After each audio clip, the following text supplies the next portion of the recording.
السلام علیکم۔ آج ہم آپ کو بتائیں گے فراش کی کلمیں کیسے لگائی جاتی ہیں۔ فراش جس کو سرائکی میں کھگل، پنجابی میں اکاں اور انگلش میں ٹیمرکس افیلا کہا جاتا ہے، اس کو قلم سے اگایا جاتا ہے۔ اس کی قلم برسات میں بھی لگتی ہے اور موسم بہار میں بھی۔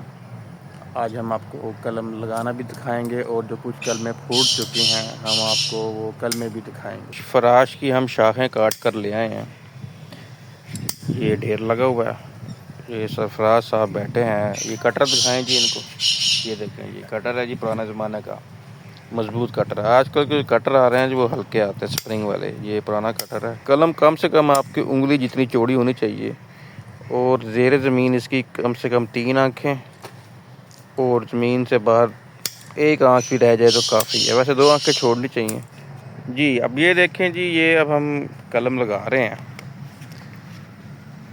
اس قلم کو ایک تو سیدھا لگانا ہے، پھر اس کی کم سے کم 3 آنکھیں زیر زمین اور 2 آنکھیں زمین سے باہر۔ یہ فراش کی قلمیں لگا رہے ہیں، یہ پوری یہاں پر 1000 قلمیں لگیں گی۔ فراش کی قلم تو ابھی نہیں پھوٹی، یہ سرخ کنیری قلم لگائی تھی، یہ پھوٹ گئی ہے۔ یہ آپ کو دکھاتے ہیں، یہ دیکھیں، یہ 1 ہفتے بعد ہی پھوٹ گئی ہے اور رزلٹ ماشاءاللہ آپ کے سامنے ہے۔ یہ 90% قلم ہماری پھوٹ چکی ہے۔ یہ بھادوں کا موسم ہے جو ساون کے بعد آتا ہے، بہت نمی والا موسم ہے، بارشیں ہو رہی ہیں۔ اگر بارشیں نہ ہو رہی ہوتی تو یہ قلمیں نہ پھوٹتی۔ ہوا میں ہیومیڈیٹی 90% 80% ہے، اس وجہ سے آپ یہ دیکھ رہے ہیں، یہ ماشاءاللہ یہ ساری پھوٹی ہوئی ہیں۔